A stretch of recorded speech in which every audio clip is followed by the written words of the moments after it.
Hello, everybody. Welcome to the channel. And if this is your first time, thanks for watching. The shorthanded Dodgers got swept by the Phillies. I showed my frustration. I wasn't too happy about it. We should be worried about their performance. And I don't want to hear. No. I don't want to hear it. I don't want to hear it at all. I don't want to hear any excuses. I'm tired of people making excuses for the Dodgers. Injuries, hard time adjusting to the climate. Stop it. They're professionals making millions to play baseball. It's not where you play, it's how you play. Great athletes endure the elements. For the better part of almost 2 months, the Dodgers have been a 500 team.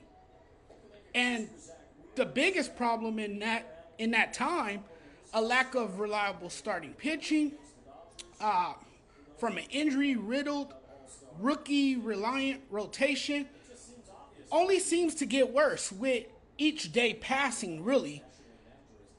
In the offseason, the Dodgers thought they had fixed their recent starting pitching woes. They traded for Tyler Glasnow. They signed Yamamoto.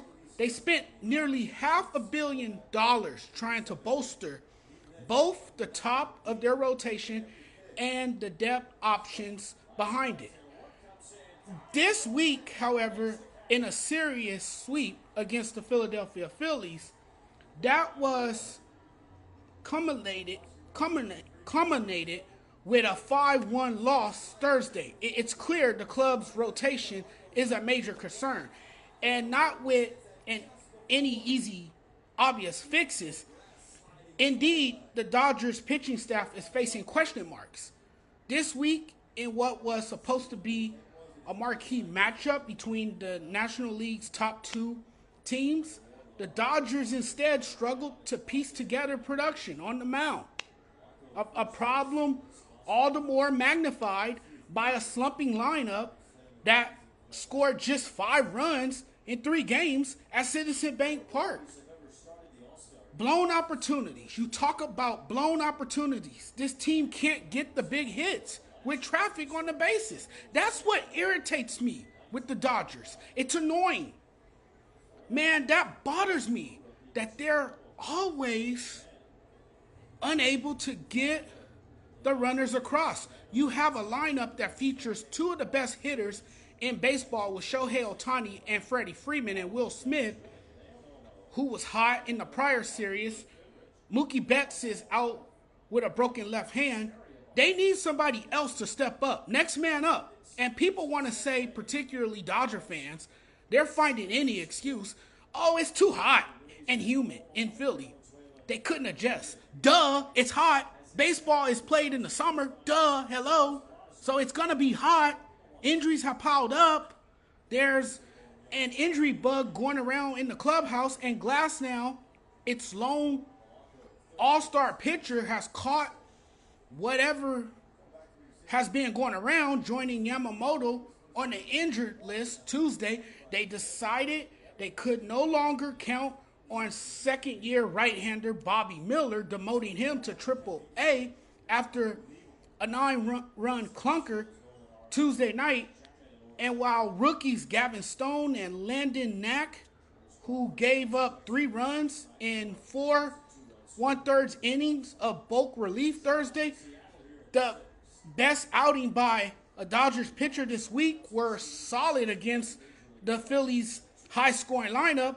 Neither were close to being spectacular either.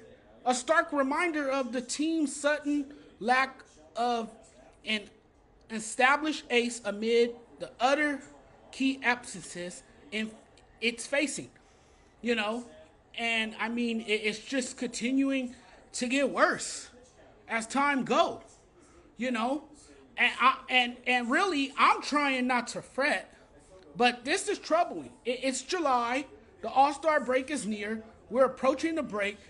I would rather them struggle and figure it out now than later, so by the time October rolls around, when they usually go missing and run out of magic, they're not slumping and actually piecing it together.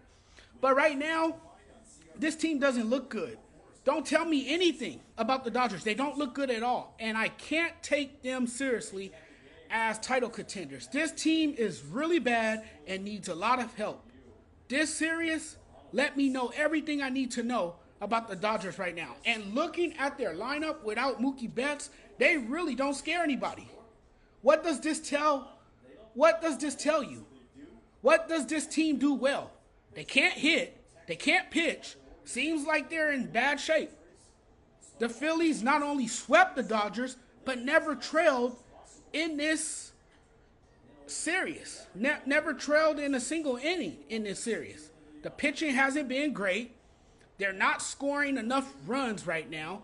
And when one of their pitchers has a good night, there's not enough run support. Their only run came on a homer from Gavin Lux. I mean, obviously the Dodgers are reeling right now. Battered, bruised, and banged up. But there are no excuses to be embarrassed this badly in Philly. I try to find a positive takeaway in every game, but this 3-game series, I don't think I found one positive. Los Angeles falls to 55-39 on the season and have one more series against the Detroit Tigers before the All-Star break. They're now 26-24 over their last 50 games. That really pisses me off, but hey, it's baseball. It's a funny game. It's a weird game. 1 minute you're outstanding, and the next minute you're slumping. One of the more exciting teams in baseball that features an all-star lineup goes into Philly and gets outscored in an impressive total of 19-5 through 3 games. It's not fun to watch at the moment. It's kind of hard to talk about it. Look, it sucks losing, and it's even worse when you feel like you're getting your ass kicked. And that's what's happening here. And folks, let me tell you, the Dodgers got their ass kicked. This team feels like it's doomed. There doesn't seem to be an end point to this atrocity, and they spent all this damn money in efforts to win the World Series. This team is expensive, and yet you paid these guys to look like absolute bums. Reoccurring theme of this Dodgers team, injuries. But you have to find a way to play through them and hope the next guy steps up in a big way. It feels like the end of the world is coming. You can only hope this team gets healthy, because right now they look unhealthy. If you had a fully healthy team and a team at full strength, I don't know if we would be talking about them the way we are right now. Glasnow is expected to return shortly after next week's All-Star game. Maybe they will look to the trade deadline for answers and target a frontline arm to bolster its postseason pitching plans. After all, during the Dodgers' 22-22 stretch over the last 44 games, their starters have a 4.91 ERA, 5th worst in the majors during that span. This year, though, the trade market is slim on such impact pitchers, so I don't know who they can get.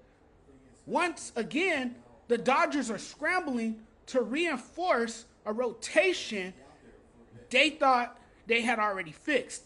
And as it stands now, they might have no choice but to cross their fingers, wait on improved health, and hope they have enough talent on the mound to carry them and through October. We'll see what happens, but right now, the Dodgers are not looking like a World Series team, and they definitely don't look like an NL West threat, or they don't look scary at all. They don't scare me at all.